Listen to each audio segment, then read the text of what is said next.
नमस्कार दोस्तों, आज का हमारा टॉपिक है वो है राजस्थान के इतिहास से संबंधित। हम राजस्थान का पूरा इतिहास है वो पढ़ेंगे। जिस प्रकार की राजस्थान के इतिहास के अंदर आते हैं चौहान, चौहानों के बाद आता है रणथंभौर के चौहान, रणथंभौर के चौहान। इसके बाद आता है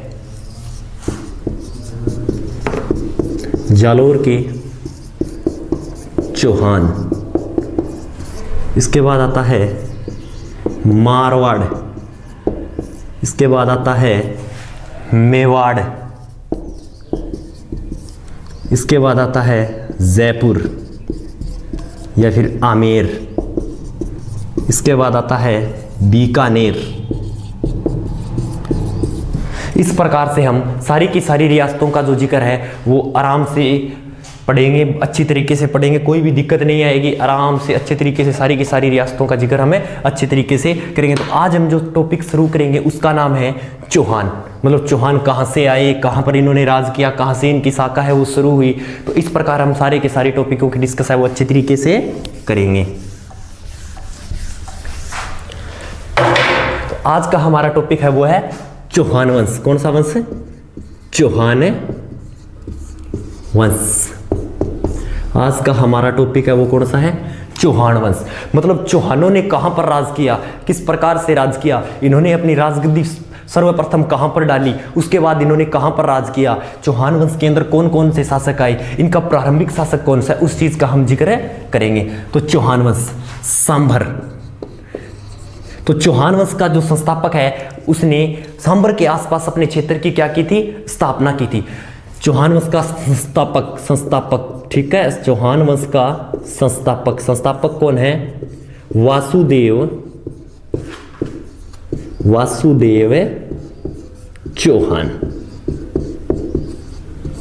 चौहान वंश का संस्थापक कौन है? वासुदेव चौहान। वासुदेव चौहान ने आपसे पूछे कि स्थापना है वो कब की थी? तो 551 ईस्वी में की थी। कि वासुदेव चौहान ने चौहान वंश की स्थापना कब की थी? तो 551 ईस्वी में वासुदेव चौहान ने चौहान वंश की स्थापना की थी। कहाँ की थी? मतलब स्थापना या संस्थापक है चौहान वंश का, उसने चौहान वंश की स्थापना कहाँ की? तो सांभर के आसपास। कहाँ की? सांभर के आसपास। और सांभर के आसपास चौहान वंश की स्थापना किसने की थी? वासुदेव चौहान ने किस वंश की स्थापना की थी? चौहान वंश की। और कब की थी? 551 ईस्वी में। और सांभर के आसपास के क्षेत्र को प्राचीन टाइम में स्पादलक्स बोला जाता था। क्या बोला जाता था? स्पादलक्स।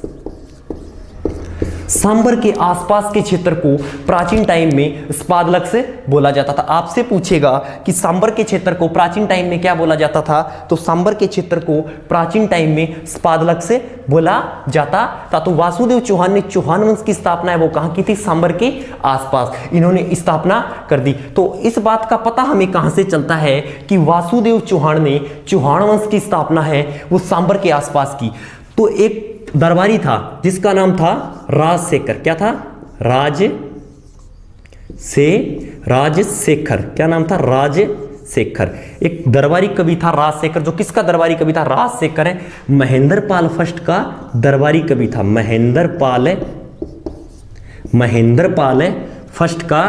महेंद्रपाल प्रथम का दरबारी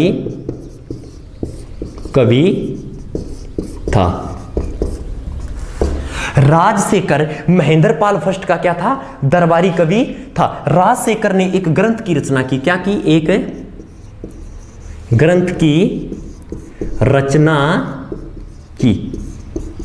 राजशेखर ने एक ग्रंथ की रचना की। उस ग्रंथ का क्या नाम है? प्रबंध कोश। क्या नाम है? प्रबंध कोश। राजशेखर ने एक ग्रंथ की रचना की। उस ग्रंथ का नाम है प्रबंध कोश। क्या नाम है? प्रबंध कोश। इसको किसने लिखा था? राजशेखर ने लिखा था। राजशेखर किसका दरबारी कवि था? महेंद्रपाल फर्स्ट का। हमें प्रबंध कोश के अंदर पता चलता है कि वासुदेव चौहान ने चौहान वंश की स्थापना है वो सांभर के आसपास के क्षेत्र में की है। उस सांबर के आसपास के क्षेत्र को क्या बोला जाता था उस समय? तो सांबर के आसपास के क्षेत्र को उस समय बोला जाता था स्पादलक्स, ठीक है। और इस बात का पता हमें प्रबंध कोश में चलता है। तो कोई ना कोई राजा आएगा तो वो अपनी राजधानी बनाएगा। तो वासुदेव चौहान ने राजधानी बनाया, राजधानी बनाया, वासुदेव चौहान ने राजधानी बनाया अहिच्छत्रपुर, अहिच्छत्रपुर को, वर्तमान में अहिच्छत्रपुर को नागौर बोला जाता है। वासुदेव चौहान ने अपनी राजधानी किसे बनाया था? अहिच्छत्रपुर को, और अहिच्छत्रपुर को ही वर्तमान के अंदर क्या बोला जाता है? नागौर बोला जाता है। चौहानों की सर्वप्रथम राजधानी पूछे तो क्या आएगा? अहिच्छत्रपुर आएगा। चौहानों की सर्वप्रथम राजधानी पूछे तो क्या आएगा?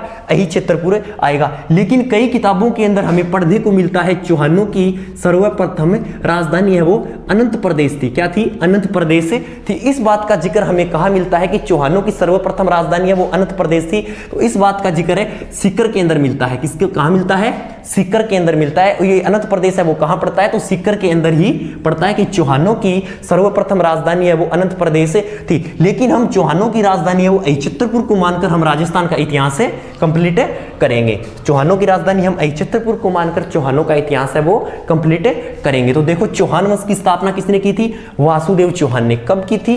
551 ईस्वी में। कहां की थी? सांबर के आसपास। सांबर का प्राचीन टाइम में क्या कहा जाता था? स्पादलक्स, स्पादलक्स कहा जाता था। मतलब चौहान वंश की स्थापना इस बंदे ने की, इस टाइम की, इस स्थान पर की। इस बात का जिक्र हमें कहां मिलता है? तो राजशेखर नाम का एक व्यक्ति था, राजशेखर नाम का एक व्यक्ति था, ठीक है। क्या था? एक व्यक्ति था, और वो महेंद्रपाल फर्स्ट एक शासक था। महेंद्रपाल फर्स्ट क्या था? एक शासक था। उसके दरबार में कार्य करता था, उसके दरबार में ग्रंथ लिखता था। उसके दरबार में क्या लिखता था? तो उसके दरबार में ग्रंथ लिखता था, और उसने एक ग्रंथ की रचना की थी जिस ग्रंथ का नाम है प्रबंध कोश। प्रबंध कोश के अंदर बताया गया है कि वासुदेव चौहान ने चौहान वंश की स्थापना है वो 551 ईस्वी में सांबर के आसपास है कि सांबर के आसपास है कि, ठीक है। और अपनी राजधानी अहिच्छत्रपुर को बनाया, और अहिच्छत्रपुर वर्तमान में नाम क्या है अहिच्छत्रपुर का? नागौर, ठीक है। तो वासुदेव चौहान ने ये सारा कुछ कर दिया। तो इसके बाद वासुदेव चौहान ने एक कुछ ना कुछ निर्माण तो करवाएगा। अगर कोई राजा बनेगा तो वो कुछ ना कुछ चीज का निर्माण तो करवाएगा, ये चीज तो कंफर्म है। तो वासुदेव चौहान ने निर्माण करवाया। वासुदेव चौहान ने, वासुदेव चौहान ने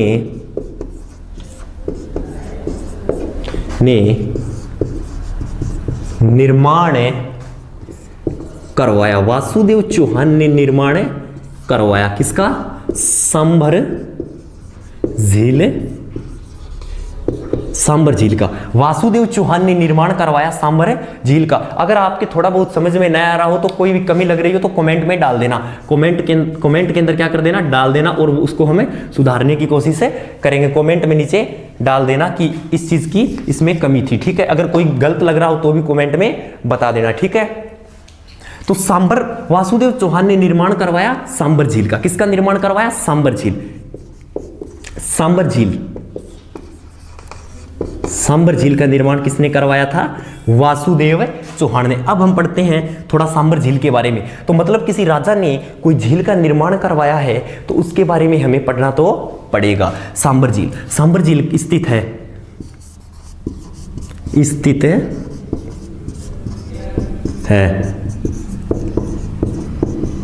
फुलेरा जयपुर, फुलेरा जयपुर। आपसे पूछेगा कि सांबर झील कहां पर स्थित है, तो सांबर झील है वो फुलेरा जयपुर के अंदर स्थित है। कहां? फुलेरा जयपुर के अंदर स्थित है। सांबर झील राजस्थान की सबसे बड़ी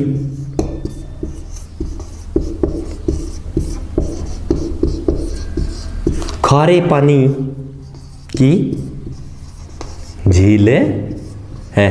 तो आपसे पूछेगा कि राजस्थान की सबसे बड़ी खारे पानी की झील कौन सी है, तो राजस्थान की सबसे बड़ी खारे पानी की झील अगर आपसे पूछे तो आएगा सांबर झील। भारत की अगर पूछे आपसे कि भारत की खारे पानी की सबसे बड़ी झील। अगर आपसे भारत की पूछे तो आएगा चिल्का उड़ीसा।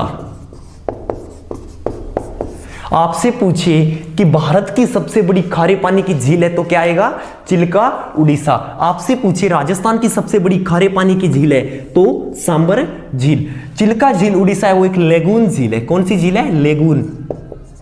लेगून झील। अब आपको पता होगा कि लेगून क्या होता है, तो आपकी जानकारी के लिए मैं बता दूं कि लेगून झील वो झीलें होती है जो समुद्र के प्रभाव से बनी हो, जो झीलें समुद्र के प्रभाव से बनी हो। आपसे पूछे कि लेगून झील क्या होती है, तो लेगून झील वे झीलें होती है जो समुद्र के प्रभाव से बनी हो। और फिर आपसे पूछे कि लेगून झील सर्वाधिक कहां पाई जाती है, तो लेगून झील है वो सर्वाधिक है गुजरात के अंदर पाई जाती है। लेगून झील सर्वाधिक कहां पाई जाती है? गुजरात के अंदर पाई जाती है। अब अपने टॉपिक पे हम वापस आते हैं सांबर झील पे। सांबर झील कहां स्थित है? फुलेरा जंक्शन, जयपुर के अंदर। राजस्थान की सबसे बड़ी खारे पानी की झील कौन सी है? सांबर झील। कौन सी झील है राजस्थान की सबसे बड़ी खारे पानी की झील? सांबर झील है वो राजस्थान की सबसे बड़ी खारे पानी। भारत का नमक उत्पादन करती है, भारत का नमक उत्पादन करती है 8.7%।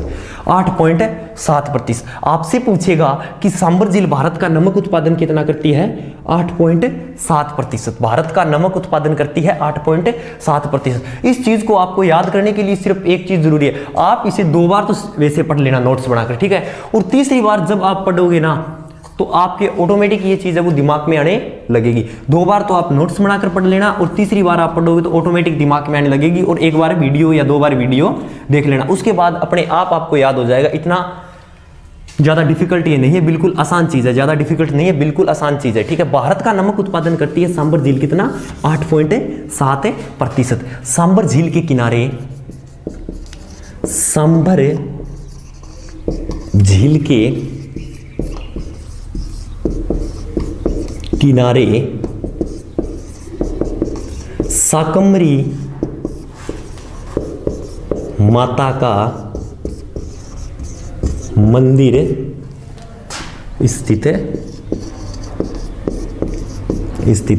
आपसे पूछेगा कि सांबर झील के किनारे कौन सी माता का मंदिर स्थित है, तो शाकंभरी माता का मंदिर स्थित है। आपसे पूछे कि शाकंभरी माता का मंदिर कहां स्थित है, तो शाकंभरी माता का मंदिर है वो सांबर झील के किनारे स्थित है। कौन सी झील? मतलब ये हो गई कौन सी झील? सांबर झील। कौन सी झील हो गई? सांबर झील।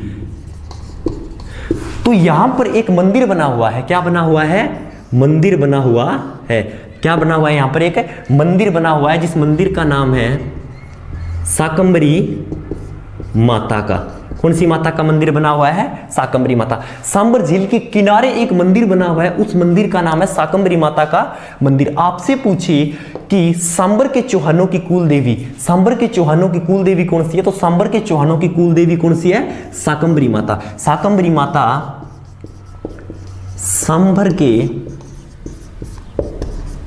चौहानों की कुल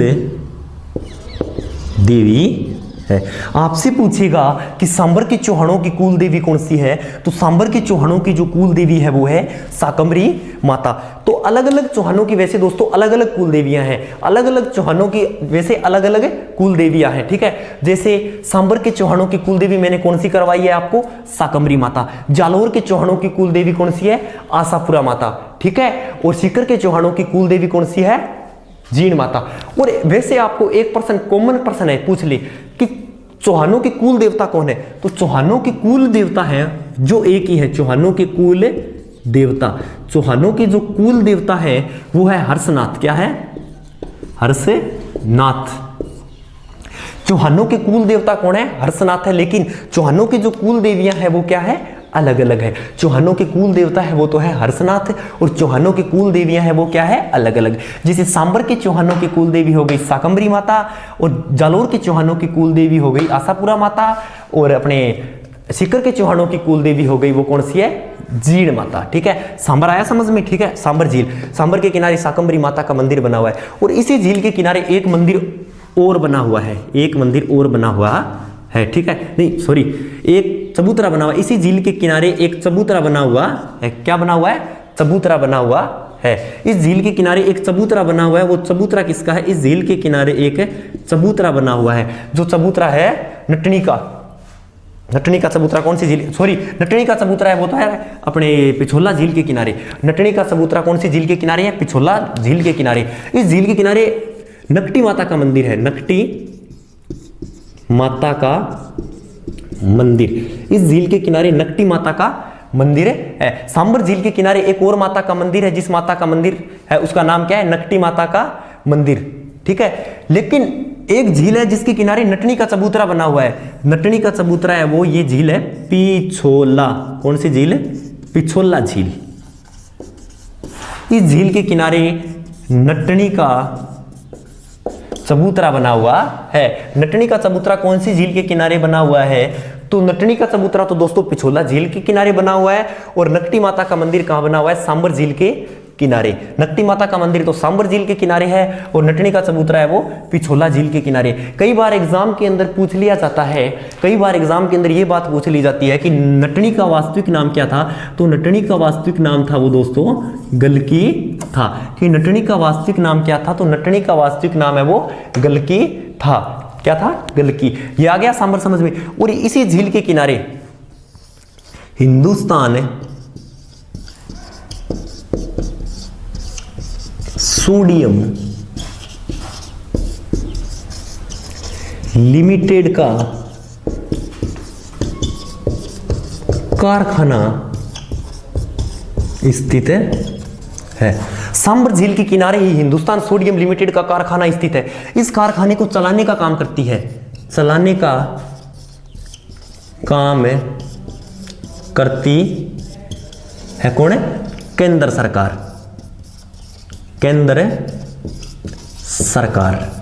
ठीक है, हिंदुस्तान सोडियम लिमिटेड का कारखाना कौन सी झील के किनारे है, सांबर झील के किनारे। और इसको चलाने का काम कौन करती है, केंद्र सरकार करती है। ठीक है, हिंदुस्तान सोडियम लिमिटेड का कारखाने को चलाने का काम कौन करती है, केंद्र सरकार।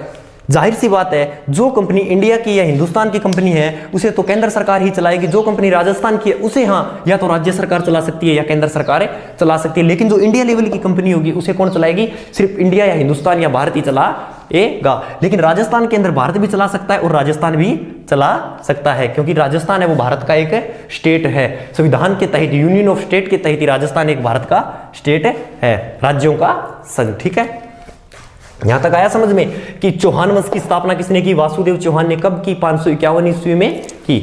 कहा कि सांबर के आसपास, सांबर के आसपास के क्षेत्र को क्या बोला जाता है, स्पाद लक्स। क्या बोला जाता है, सांबर के आसपास को क्षेत्र को स्पाद लक्स। ठीक है, क्या बोला जाता है, स्पाद लक्स। और राजधानी बनाया अहिच्छत्रपुर को, कि कोई ना कोई राजा बनेगा तो अपनी राजधानी तो निश्चित बनाएगा। जिस प्रकार इन्होंने अपनी राजधानी बनाया था अहिच्छत्रपुर को। अहिच्छत्रपुर का वर्तमान नाम क्या है, नागौर। अहिच्छत्रपुर का वर्तमान नाम क्या है, नागौर। इसके बाद राजा तो बन गया, उसने क्या करवाया, एक झील का निर्माण करवाया। इसके बाद राजा तो बन गया लेकिन उसने एक झील का निर्माण करवाया, जिस झील का नाम क्या है दोस्तों, सांबर झील। कौन सी झील, सांबर झील। सांबर झील स्थित है फुलेरा जंक्शन जयपुर के अंदर। आपसे पूछेगा कि सांबर झील कहां स्थित है, फुलेरा जंक्शन जयपुर के अंदर। राजस्थान की सबसे बड़ी खारे पानी की झील। आपसे क्वेश्चन ऐसे पूछेगा कि राजस्थान की सबसे बड़ी खारे पानी की झील कौन सी है, तो सांबर जयपुर है वो राजस्थान की सबसे बड़ी खारे पानी की झील है, जो कहां स्थित है, फुलेरा जंक्शन जयपुर के आसपास। ठीक है, और भारत में नमक उत्पादन करती है कौन सी झील, सांबर झील है वो भारत का कितने % नमक उत्पादन करती है, तो सांबर झील भारत का नमक उत्पादन पता है आपको कितना करती है, 8.7% नमक उत्पादन करती है। और सांबर झील के किनारे कौन सी माता का मंदिर बना हुआ है, तो सांबर झील के किनारे ही नकटी माता का मंदिर, शाकंभरी माता का मंदिर बना हुआ है। और शाकंभरी माता को ही चौहानों की कुल देवी कहा जाता है। जिस प्रकार की सांबर के चौहानों की कुल देवी किसे कहा जाता है, तो आएगा शाकंभरी माता। आपसे क्वेश्चन पूछ ले कि सांबर के चौहानों की कुल देवी किसे कहा जाता है, तो दोस्तों सांबर के चौहानों की कुल देवी है वो तो शाकंभरी माता है, और जालोर के चौहानों की कुल देवी है वो आशापुरा माता है, और सीकर के चौहानों की कुल देवी है वो जीण माता है। लेकिन आपसे प्रश्न पूछ ली कि कुल देवता कौन है चौहानों की, तो कुल देवता है वो हर्षनाथ है। चौहानों के कुल देवता कौन है, हर्षनाथ है। है। और इसी झील के किनारे हिंदुस्तान सोडियम लिमिटेड का कारखाना स्थित है, जिसे चलाने का काम कौन करती है? केंद्र सरकार करती है। ठीक है, और नटनी और नकटी में अलग अलग थोड़ा सा अंतर है, याद रखना कि नटनी और नटनी में अंतर है। नटनी का चबूतरा है वो तो पिछोला झील के किनारे है, और नकटी माता का मंदिर है वो सांबर झील के किनारे स्थित है। और नटनी का वास्तविक नाम था दोस्तों, वो था गलकी। नटनी का वास्तविक नाम क्या था? वो था गलकी। ठीक है, अब आगे करते हैं। आ गया समझ में? अगर नहीं आया हो और कोई दिक्कत लग रही हो तो कमेंट में बता देना, उसको सुधार लिया जाएगा।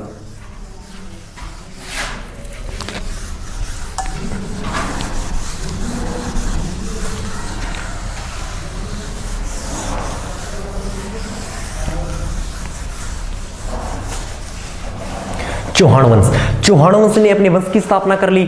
ठीक है, चौहान वंश की स्थापना तो कहां से होती है? वासुदेव से। चौहान वंश की स्थापना तो कहां से होती है? वासुदेव से। लेकिन चौहान वंश का जो काल है वो मतलब परचम कब लहराता है अपना? तो परचम है वो अजय राज के काल से लहराता है। अजय राज मतलब वासुदेव तो एक आदि पुरुष है चौहानों का। वासुदेव को वैसे चौहानों का आदि पुरुष भी कहा जाता है। ठीक है, याद रखना, मूल पुरुष भी कहा जाता है और चौहानों का संस्थापक भी कहा जाता है। तीनों क्यों सुनाई कि राजस्थान में चौहानों का आदि पुरुष किसे कहा जाता है? वासुदेव को। राजस्थान में चौहानों का मूल पुरुष किसे कहा जाता है? वासुदेव को। राजस्थान में चौहानों का संस्थापक किसे कहा जाता है? वासुदेव को। ठीक है, तो वासुदेव तो एक संस्थापक था, जो एक आदि पुरुष था इसका। ठीक है, लेकिन परचम किसके काल में लहराता है? मतलब ये रियासत है वो आगे बढ़नी शुरू होती है तो अजय राज के काल में। किसके काल में? तो अजय राज के काल में। तो अब हम करेंगे अजमेर के चौहान। कहां के? अजमेर के चौहान। अजय राज को सांबर का क्षेत्र है वो बिल्कुल थोड़ा सा रास नहीं आया या पसंद नहीं आया। अजय राज को कहां का क्षेत्र पसंद नहीं आया था? तो अजय राज को सांबर का क्षेत्र है वो थोड़ा सा पसंद नहीं आया, इसलिए वहां पर सुख सुविधाएं कम होने के कारण, पहाड़ी वगैरह सांबर के आसपास न होने के कारण अजय राज है वो अपना क्षेत्र कहां पर ले जाते हैं? अजमेर। कहां लेके चले जाते हैं? अजमेर। तो ये मतलब सारी स्कीम कर कर अजमेर के चौहान, ये सारी स्कीमें कर कर अजमेर चले जाते हैं। अजमेर चले जाते हैं कि वहां पर अपने वंश की क्या करेंगे? अपने स्थापना करेंगे कि अजमेर में जाकर हम लोग अपने वंश की है वो स्थापना करेंगे। तो अपने वंश की स्थापना अजमेर जाकर करते हैं। कौन? अजय राज चौहान। अजय राज चौहान अजमेर गए, अजमेर में बसाया। बसाया किसको था? अजमेर को। अजमेर के चौहान कहलाए ये बाद में जाकर। ठीक है, अजमेर में अजय राज ने कौन सा शहर बसाया था? अजमेर को। ठीक है, अजमेर के चौहान अजय राज। अजय राज ने कौन सा शहर बसाया था? अजय राज। अजय राज ने बसाया अजय राज ने बसाया अजमेर। ठीक है, कब? 1113 ईस्वी के आसपास। आपसे पूछ लेगा कि अजय राज ने कौन सा शहर बसाया था, तो अजय राज चौहान ने अजमेर बसाया था। और कब बसाया था? 1113 ईस्वी में बसाया था। जाहिर सी बात है, आप सबको पता होगा कि एक राजा होता है, उसकी सबसे इंपॉर्टेंट चीज क्या होती है? एक राजा की सबसे इंपॉर्टेंट चीज है वो रानी होती है। क्या होती है? रानी होती है। लेकिन रानी के बाद जो सबसे इंपॉर्टेंट चीज क्या होती है? दुर्ग होते हैं। एक राजा की सबसे इंपॉर्टेंट चीज है वो क्या होती है? एक रानी होती है, और रानी के बाद दूसरी सबसे इंपॉर्टेंट चीज है वो क्या होती है? दुर्ग होते हैं। जाहिर सी बात है कि राजा के पास बड़ी बड़ी सेनाएं होती थी, जैसे 50,000 की, 60,000 की, लाखों तक भी सेनाएं होती थी। ठीक है, तो 60,000, 70,000, 5 लाख, 2 लाख, 10,000 इस प्रकार से राजाओं के पास क्या होती थी? सेना होती थी। तो हमारे जैसे छोटे घरों में तो सेना को ठहराना नामुमकिन है। तो हमारे जैसे छोटे घरों के अंदर तो सेना को ठहराना क्या था? नामुमकिन था। इसलिए राजा किसका निर्माण करवाते थे? इसलिए राजा है वो दुर्गों का निर्माण करवाते थे। बनवाया। अजमेर में क्या बनवाया? बनवाया। गठ बिटली दुर्ग। अजय राज चौहान ने अजमेर में क्या बनवाया था? गठ बिटली दुर्ग बनवाया था। ठीक है, कौन सा दुर्ग बनवाया था? गठ बिटली दुर्ग का निर्माण करवाया। ठीक है, अजय राज चौहान ने इसका निर्माण करवा दिया। तो इसके निर्माण के बाद में अजमेर बसाया, गठ बिटली दुर्ग बसाया। लेकिन कुछ समय बाद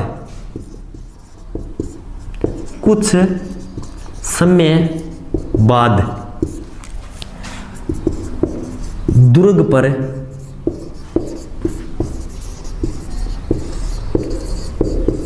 अधिकार हो गया।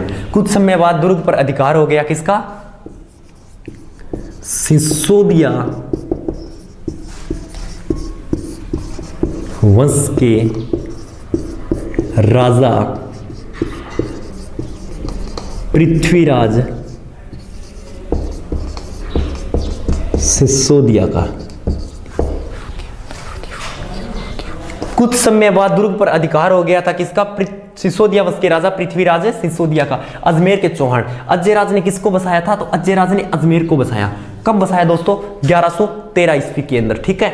तो बनवाया मतलब अजयराज सेना को ठहराने के लिए, मतलब रानी के बाद दूसरी इंपॉर्टेंट चीज क्या होती है राजा के लिए? दुर्ग होता है। तो सेना को ठहराने के लिए क्या बनवाया था? एक दुर्ग का निर्माण करवाया था, जिस दुर्ग का नाम क्या है? गठबिटली दुर्ग। क्या है? गठबिटली दुर्ग। और गठबिटली दुर्ग के ऊपर कुछ समय बाद अजयराज कमजोर ही शासक था। शुरू में अजयराज है वो क्या था? कमजोर ही शासक था। इसलिए सिसोदिया वंश है ना, सिसोदिया वंश है मेवाड़ का। कहां का है? मेवाड़ का। सिसोदिया वंश मेवाड़ का है। और मेवाड़ का वंश इतना मतलब मजबूत होता था कि उसके मतलब कुछ मतलब हल्दी घाटी के युद्ध के बाद, हल्दी घाटी युद्ध के बाद और कुछ एक दो खानवा जैसे युद्ध है उनके बाद मेवाड़ है वो थोड़ा कमजोर जरूर हुआ था, लेकिन मेवाड़ एक अच्छा वंश था और मजबूत वंश था। तो पृथ्वीराज सिसोदिया ने क्या कर लिया था? इस दुर्ग के ऊपर क्या कर लिया? अधिकार कर लिया। इस दुर्ग के ऊपर अधिकार कर लिया। दुर्ग की करवाई मरम्मत, दुर्ग की मरम्मत करवाई, दुर्ग की मरम्मत करवाई, दुर्ग की मरम्मत करवाई। वह अपनी पत्नी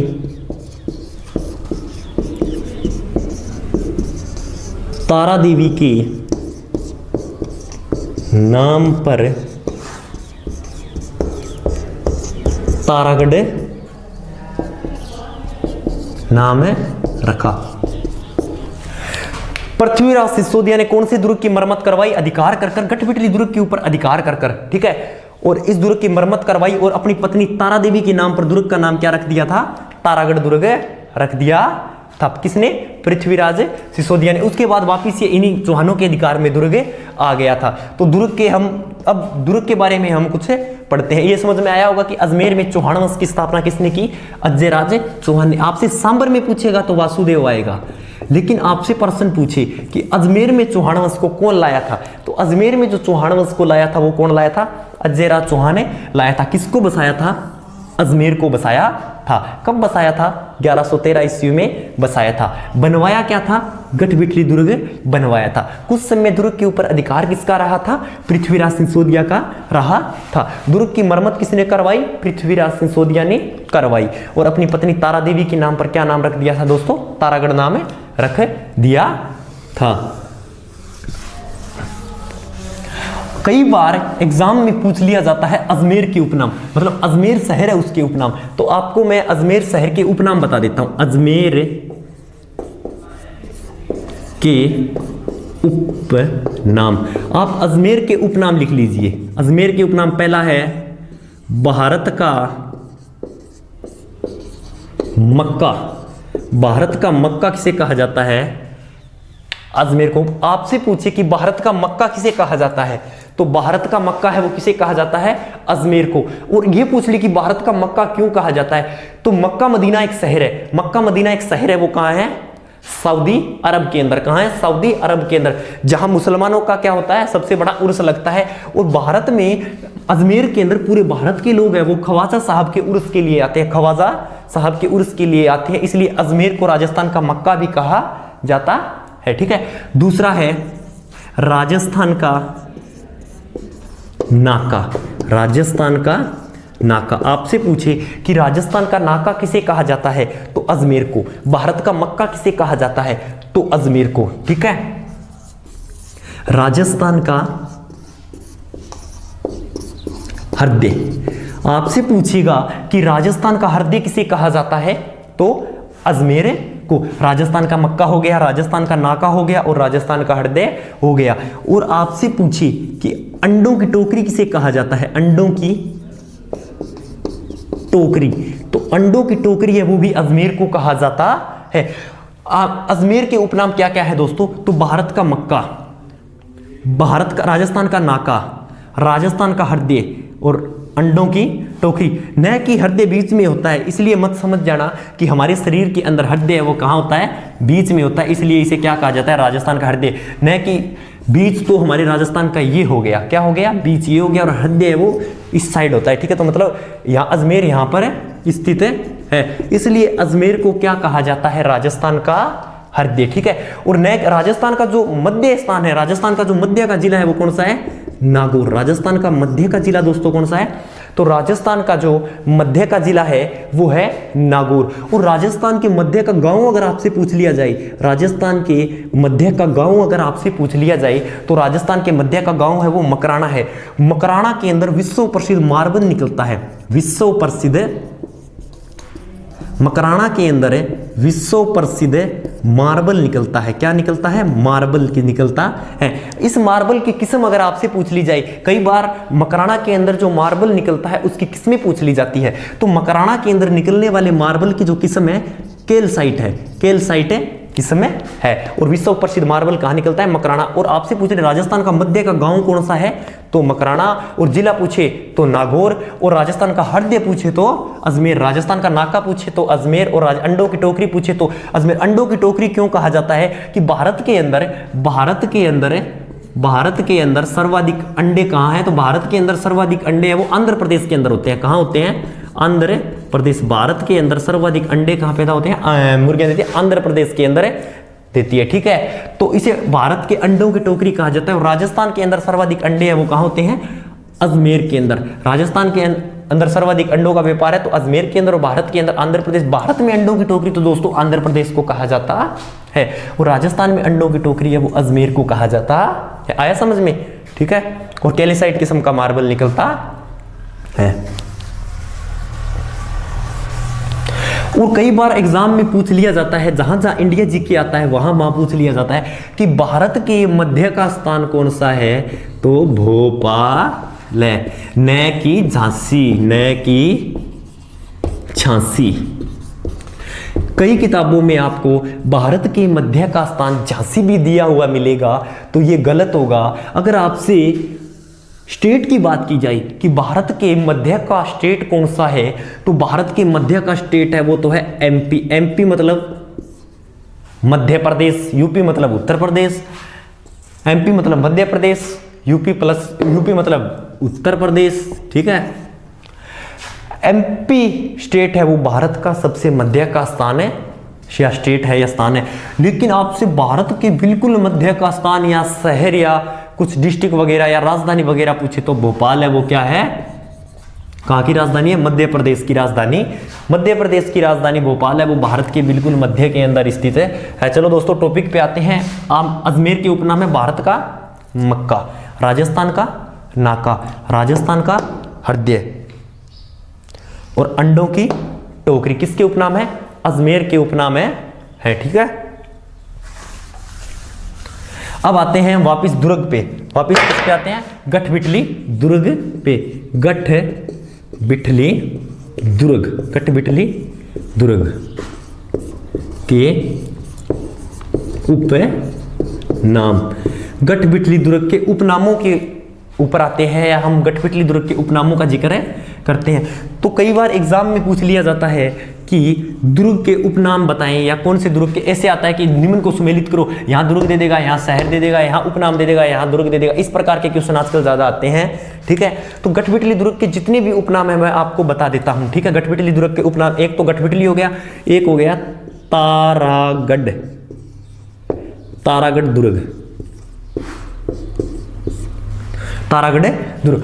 तो पता है आपको कि गठबिटली दुर्ग का गठबिटली नाम क्यों पड़ा, ये गठबिटली दुर्ग का गठबिटली नाम इसलिए पड़ा कि वो पहाड़ी है वो गठबिटली के आकार की है, मतलब ऐसे खड़ी गठ के आकार की पहाड़ी है, इसलिए उस दुर्ग का नाम है वो गठबिटली दुर्ग है पड़े गया। दुर्ग के एक और उपनाम क्या है, तारागढ़ दुर्ग, ठीक है। एक और उपनाम तारागढ़ दुर्ग, गठबिटली दुर्ग, दो ये हो गए। और इसके बाद अपने इस दुर्ग का हम बात करें कि और अन्य नाम क्या क्या है, तो राजस्थान का जिब्राल्टर, राजस्थान का जिब्राल्टर, एक तो हो गया तारागढ़ दुर्ग, एक हो गया गठबिटली दुर्ग, एक हो गया राजस्थान का जिब्राल्टर। राजस्थान का जिब्राल्टर आपसे पूछे किसने कहा था, तो राजस्थान का जिब्राल्टर है वो विस्व हेम्बर ने कहा था। विस्व हेम्बर ने किसको राजस्थान का जिब्राल्टर कहा था, गठबिटली दुर्ग को। और जिब्राल्टर का अर्थ पता है दोस्तों क्या होता है, तो जिब्राल्टर का अर्थ होता है कि एक महाद्वीप है, ये हो गया अफ्रीका, ये हो गया यूरोप। दोनों महाद्वीप से आने जाने का काम है वो फ्लाइट से होता है। किससे होता है, जहाजों से या फ्लाइटों से। लेकिन पानी वाले जहाजों से भी आने जाने का काम होता है। यहाँ पे क्या है बीच में, यहाँ पर बीच में है वो पानी है। दोनों महाद्वीपों के बीच में क्या है दोस्तों, तो दोनों महाद्वीपों के बीच में है वो पानी स्थित है। दोनों महाद्वीपों के बीच में क्या स्थित है, पानी स्थित है। और पानी स्थित होने के कारण ये जल संधि बन जाती है। क्या बन जाती है, जल संधि। और इस जल संधि को क्या कहा जाता है, जिब्राल्टर जल संधि। क्या कहा जाता है, जिब्राल्टर जल संधि। इसी जल संधि को जिब्राल्टर जल संधि कहा जाता है। अफ्रीका और यूरोप महाद्वीप के अंदर जो जल संधि बढ़ती है उसे जिब्राल्टर जल संधि कहा जाता है, क्योंकि यहां से आया भी जा सकता है और नहीं भी आया जा सकता है। ये जोड़ने का काम भी इन दोनों महाद्वीपों को पानी के हिसाब से करती है, जल के हिसाब से इन दोनों महाद्वीपों को जोड़ती भी है और दोनों महाद्वीपों को तोड़ती भी है। इसलिए जिब्राल्टर जल संधि कहा जाता है। और इस दुर्ग को जिब्राल्टर, राजस्थान का जिब्राल्टर इसलिए कहा जाता है कि ये मतलब ये अपना राजस्थान हो गया मानो, ऐसा ही आता है बनाना। ठीक है, नक्शे से कोई मतलब नहीं है, जितना याद हो सकता है उतना आप याद करने की कोशिश करो। एग्जाम में नक्शा नहीं आएगा बल्कि क्वेश्चन आए जी। ठीक है, जितना नक्शे पे ज्यादा ध्यान नहीं देकर, हाँ नक्शा भरना आना जरूरी है। नक्शा है वो भरना आना आदमी को बहुत जरूरी है। अगर आप नक्शा भरना सीख गए तो आपका 70% जीके वो कवर हो जाएगा राजस्थान का, चाहे इंडिया का हो चाहे राजस्थान का हो। 70% जीके नक्शे से कवर हो जाता है। तो क्या बता रहा था अभी, हाँ यहाँ पर अजमेर पड़ता है। ठीक है, तो ये दुर्ग यहाँ पर पड़ता है, अजमेर के अंदर दुर्ग पड़ता है यहाँ पे। तो दुर्ग है वो राजस्थान को जोड़ता भी है, इधर वाले राजस्थान को और इधर वाले राजस्थान को, और राजस्थान को तोड़ता भी है। राजस्थान को तोड़ता भी है और राजस्थान को जोड़ता भी है। इसलिए इसे राजस्थान का जिब्राल्टर कहा जाता है। किसने कहा था, विस्व हेम्बर ने इसे राजस्थान का जिब्राल्टर कहा था। तारागढ़ दुर्ग हो गया, राजस्थान का जिब्राल्टर हो गया, गठबिटली दुर्ग हो गया, और इसके बहुत से नाम है, जैसे तारागढ़, राजस्थान का जिब्राल्टर, गठबिटली दुर्ग और घुंगरा घाटी पे स्थित है। ये दुर्ग स्थित है, मतलब दुर्ग कहीं पर स्थित होगा, या गठबिटली पहाड़ी और घाटी पूछे तो स्थित है घुंगरा घाटी। गठबिटली दुर्ग कौन सी घाटी पे स्थित है, घुंगरा घाटी। तो दोस्तों आपको मैं बता दूं कि घुंगरा घाटी के ऊपर ही आरपीएससी का मुख्यालय बना हुआ है। आरपीएससी आपको पता होगा क्या है, तो आरपीएससी का मुख्यालय कहाँ बना हुआ है, आरपीएससी का मुख्यालय वो घुंगरा घाटी अजमेर के अंदर बना हुआ है। ठीक है, जो कि फर्स्ट ग्रेड के एग्जाम करवाती है, सेकंड ग्रेड के एग्जाम करवाती है। जिन भर्तियों का ग्रेड पे 3600 से लेकर 3600 से ऊपर तक की जो राजस्थान की सारी भर्तियां हैं उनका एग्जाम कौन करवाती है, आरपीएससी करवाती है। जिन भर्तियों का ग्रेड पे 3600 से लेकर 3600 से ऊपर तक का उन सभी भर्तियों का एग्जाम कौन करवाती है, आरपीएससी करवाती है। जैसे first grade, second grade, third grade, इस प्रकार के सभी एग्जाम है वो आरपीएससी करवाती है। और जिन भर्तियों का ग्रेड पे है 3600 से नीचे है उनका एग्जाम है वो राजस्थान अधीनस्थ बोर्ड जयपुर भी करवाता है और अपने अपने विभाग भी करवाते हैं। जैसे राजस्थान पुलिस का एग्जाम है वो राजस्थान पुलिस का विभाग करवाता है, और पटवारी का एग्जाम है वो अधीनस्थ बोर्ड करवाता है। ये थोड़ी सी जानकारी आपको अलग से दी जा रही है। घुंगरा घाटी पे स्थित है। इस पहाड़ी का नाम या इस घाटी का नाम घुंगरा क्यों पड़ा, अजय राज की पत्नी, किसकी पत्नी, अजय राज की पत्नी अजय राज से कहती है कि मुझे तो अजमेर दिखा कर लाओ। लोग ये अपने सामंत है, अपने सैनिक है, सब लोग ये बात कहते हैं कि अपना अजमेर है वो बहुत सुंदर है, अजमेर है वो क्या है, बहुत ही सुंदर है, मुझे तो क्या दिखा कर लाओ, अजमेर दिखा कर लाओ, क्या दिखा कर लाओ। अजय राज ने कहा कल चलेंगे, तो लेकिन रानी ने कह दिया देखना है तो आज देखना है, कल किसने देखा, कल मैं तो नहीं जाऊंगी। तो अजय राज ने सोचा शाम को ही दिक्कत आ जाएगी, शाम को क्या आ जाएगी, दिक्कत आ जाएगी, रोटी कौन पका कर देगा। तो इसलिए अजय राज ने सोचा कि हम दिखा कर लाते हैं। तो अजय राज की जो रानी थी उसका घुंघरू गिर जाता है। अजय राज की रानी का घुंघरू अजयराज की रानी का घुंघरू है वो गिर जाता है कहां पर, वहां पहाड़ियों के अंदर, अजमेर की पहाड़ियों के अंदर अजयराज की रानी का घुंघरू गिर जाता है। और घुंघरू गिरने के कारण इस घाटी का नाम क्या हो गया, घुंघरा घाटी अजमेर हो गया। घुंघरू गिरने के कारण ही इस घाटी का नाम क्या हो गया, घुंघरा घाटी अजमेर हो गया। राजस्थान का गठबिटली दुर्ग तारागढ़ दुर्ग और राजस्थान का जिब्राल्टर इस दुर्ग को कहा जाता है। और गठबिटली दुर्ग के अंदर दर्शनीय स्थल भी देखेंगे हम। गठबिटली दुर्ग के अंदर क्या देखेंगे, दर्शनीय स्थल, दर्शनीय, इस दुर्ग के अंदर हम क्या देखेंगे, दर्शनीय स्थल। दर्शनीय स्थल का मतलब होता है दोस्तों कि जो चीजें हमारे देखने के लायक हो। दर्शनीय स्थल का अर्थ होता है दोस्तों कि जो चीजें हमारे देखने के लायक हो। इसके अंदर स्थित है पहली, रूठी रानी का महल। किसका महल है, रूठी रानी का महल। आपसे पूछेगा कि रूठी रानी का महल कहां स्थित है, तो अजयमेरु दुर्ग के अंदर स्थित है। रूठी रानी का महल कहां स्थित है, अजयमेरु दुर्ग के अंदर स्थित है। दूसरा आपसे पूछेगा कि नाना जी का छालरा, इस दुर्ग के अंदर क्या स्थित है, नाना जी का छालरा, कि नाना जी का झालरा है वो कहां स्थित है, अजयमेरु दुर्ग के अंदर स्थित है। रूठी रानी ka महल कहां स्थित है, अजयमेरु दुर्ग के अंदर स्थित है। तीसरा, विश्व की एकमात्र घोड़े की मजार, मतलब विश्व की एकमात्र घोड़े की मजार कहां स्थित है, अजयमेरु दुर्ग या गठबिटली दुर्ग या तारागढ़ दुर्ग के अंदर स्थित है। और रूठी रानी का महल कहां स्थित है, अजयमेरु दुर्ग के अंदर। और नाना जी का झालरा कहां स्थित है, अजयमेरु दुर्ग के अंदर स्थित है। ठीक है। और एक और है पृथ्वीराज सिसोदिया की छतरी, पृथ्वीराज सिसोदिया की छतरी, क्या, पृथ्वीराज सिसोदिया की छतरी। मतलब दर्शनीय स्थल में पूछे तो रूठी रानी का महल आ गया, नाना जी का झालरा आ गया, विश्व की एकमात्र घोड़ी की मजार आ गई और पृथ्वीराज सिसोदिया जी की छतरी आ गई। ये छतरी पृथ्वीराज सिसोदिया की कहां है, तारागढ़ दुर्ग अजमेर के अंदर, या फिर गठबिटली दुर्ग अजमेर के अंदर, या फिर राजस्थान के जिब्राल्टर के अंदर।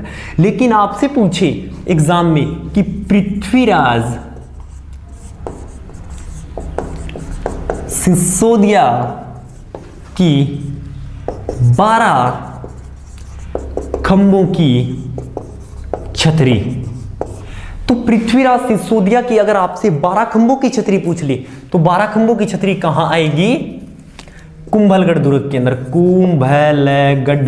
कुंभलगढ़ दुर्ग में कहां आएगी, कुंभलगढ़ दुर्ग के अंदर आए कि पृथ्वीराज सिसोदिया की आपसे 12 खंभों की छतरी पूछे, अगर लिखा है कि 12 खंभों की छतरी कहां है तो कहां आएगी, कुंभलगढ़ दुर्ग में। अगर लिखा है पृथ्वीराज सिसोदिया की छतरी कहां स्थित है तो अजयमेरु दुर्ग में। अगर प्रश्न ऐसे आता है कि पृथ्वीराज सिसोदिया की छतरी स्थित है, पृथ्वीराज सिसोदिया की छतरी स्थित है, और ये भी ऑप्शन में आ जाता है और ये भी ऑप्शन में आ जाता है, मतलब कुंभलगढ़ भी ऑप्शन में आ जाता है और तारागढ़ भी ऑप्शन में आ जाता है, अजयमेरु भी ऑप्शन में आ जाता है, तो क्या आएगा इसके अंदर, ये आएगा पृथ्वीराज सिसोदिया। अगर प्रश्न पूछे पृथ्वीराज सिसोदिया के 12 खंभों की छतरी कहां है, कुंभलगढ़ के अंदर, और आपसे 2 प्रकार के प्रश्न तो ये हो गए, और तीसरा प्रश्न आपसे पूछे, फर्स्ट ये 2 तो मैंने आपको बता दिए, ठीक है, और तीसरा आपसे पूछे कि पृथ्वीराज सिसोदिया की छतरी कहां स्थित है, तो आपको ऑप्शन में देखना होगा कि कुंभलगढ़ है या फिर अजयमेरु है। अगर अजयमेरु होता है तो अजमेर, फिर या कुंभलगढ़ होता है तो कुंभलगढ़, दोनों में से एक करे देना। बाकी मैं गारंटी लेता हूं एक ही ऑप्शन में आएगा। अगर वैसे प्रश्न आता है तो अगर 12 की आ जाती है तो कुंभलगढ़ और अजयमेरु दोनों आ सकते हैं। ठीक है, ये हो गया पृथ्वीराज सिसोदिया की छतरी हो गई, रूठी रानी का महल हो गया, नाना जी का झालरा हो गया, विश्व की एकमात्र घोड़े की मजार हो गई। ठीक है, रूठी क्यों अब घर रहूं, नाना कन गई, नानो बोलियो मेरू पार कौन पड़ा है, तू और खटे जा, और खटा के पूरे दुनिया में फिरी, मतलब पूरे विश्व में फिरी, और फिर खटे बैठी पृथ्वीराज सिसोदिया की छतरी का कना आगे बैठेगी, पृथ्वीराज सिसोदिया की छतरी का कना आगे क्या होगी, बैठेगी। रूठी क्यों आपका घर रहूं, आपका नाने कने गई, नानो बोलियो आपनों पार कौन पड़ा, पूरे विश्व में फिर गई तेरी जगह टोले, तो आपका घर रह कने कौन गई, फेरा खटे गई पृथ्वीराज सिसोदिया छतरी के सारा जाए बैठ गई। बठे भाईजी आया अजयराज भाईजी बोले के बात हो रही है, भाईजी ने बोली आ बात होगी, तो बोले तू अठे रे जा, ठीक है, तो बठे रहेगी बा। रूठी रानी किसकी पत्नी थी आपको पता है क्या? रूठी रानी पत्नी थी मालदेव की। किसकी पत्नी थी? मालदेव। मालदेव मारवाड़ का शासक था, बहुत अच्छा, ठीक है। मालदेव के पास दो मतलब बहुत खतरनाक सेनापति थे जिसका नाम था जेता और कुंपा। जेता और कुंपा, जेता और कुंपा क्या थे? बहुत खतरनाक सेनापति थे मालदेव के पास, ठीक है। कौन थे? जेता और कुंपा। शेरशाह सूरी का मालदेव से युद्ध हुआ था। क्या हुआ था? शेरशाह सूरी अब जो भारत का शासक था किसी टाइम में, तो उसका मालदेव के साथ युद्ध हुआ था 1544 ईस्वी में। तो शेरशाह सूरी ने ये बात, आपको पता है जोधपुर, मारवाड़ को क्या कहते हैं? जोधपुर, वर्तमान में जोधपुर कहते हैं। यहाँ पर बाजरे का या बाजरी का उत्पादन, अपनी भाषा में बाजरी और वैसे बाजरा कहा जाता है, तो बाजरे का उत्पादन है वो सर्वाधिक होता है। तो मालदेव ने ये बात, मालदेव को युद्ध में मतलब जीतते जीतते मालदेव की हार हुई थी, क्योंकि मालदेव चला गया था और जेता और कुंपा ने युद्ध लड़ा था, ठीक है।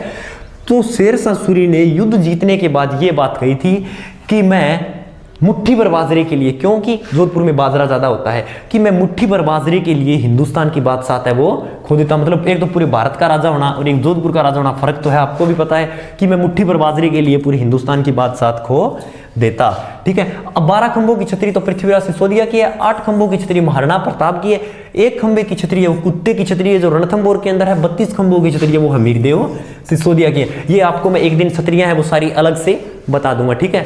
सारी जितनी भी छतरियां हैं इतनी अच्छी तरीके से बताऊंगा कि छतरियों से बाहर एग्जाम में कोई भी क्वेश्चन नहीं आएगा। अगर पुटअप होता है तो उसकी गारंटी मेरी है, ठीक है।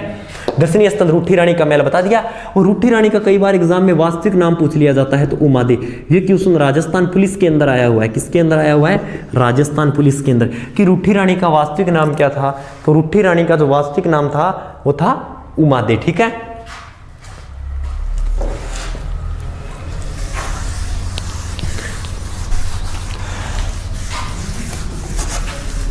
चलो आज के लिए इतना ही, बाकी हम कल करेंगे। और कल कमेंट सेक्शन में डाल देना, अगर कुछ भी समझ में नहीं आया हो तो आप कमेंट के अंदर डाल देना, उसके बाद मैं उसको आपको अच्छे तरीके से समझा दूंगा, दोबारा बता दूंगा, 3 बार बता दूंगा, जब तक समझ में ना आए, जब तक आपके समझ में ना आए तब तक आपको बता दिया जाएगा, ठीक है। कोई दिक्कत नहीं है, आपको एकदम अच्छे तरीके से पूरी तैयारी करवाई जाएगी। ये जीके है वो बीएसटीसी के अंदर, ठीक है। किसके अंदर? बीएसटीसी के अंदर, ठीक है। राजस्थान पुलिस के अंदर, पटवारी के अंदर या पटवार के अंदर, ठीक है। और पीटीईटी के अंदर, पीटीईटी के अंदर। राजस्थान के लगभग एग्जाम हो, जैसे पशुधन सहायक के अंदर, पशुधन सहायक के अंदर, राजस्थान की जितनी भी एग्जाम है उन सब के अंदर राजस्थान का जीके है वो आता है, ठीक है। और जैसे पशुधन सहायक के अंदर तो कुछ टॉपिक लगते हैं, और बीएसटीसी राजस्थान पुलिस पटवार के अंदर है वो, और पीटीटी के अंदर राजस्थान के लगभग टॉपिक लगते हैं। और इसके अंदर तो कुछ जैसे राजनीति है वो अलग हो जाती है, राजनीति राजस्थान की अलग हो जाती है, लेकिन इनके अंदर कुछ भी अलग नहीं होता, पूरे के पूरे टॉपिक है लगते हैं, ठीक है। तो कल हम आगे अजमेर के चौहानों को आगे बढ़ाएंगे, ठीक है दोस्तों, ओके। इसके आगे हम मेवाड़ पढ़ेंगे तब और भी आनंद आने वाला है। जैसे मारवाड़ पढ़ेंगे तो मेवाड़ के अंदर तो आपको इतना आनंद आएगा, जैसे रणथंभौर हो गया, जालोर हो गया, उनके अंदर तो आपको बहुत ज़्यादा आनंद आएगा, बिल्कुल समझ में आएंगे, ठीक है दोस्तों, ओके। बाकी हम कल करेंगे।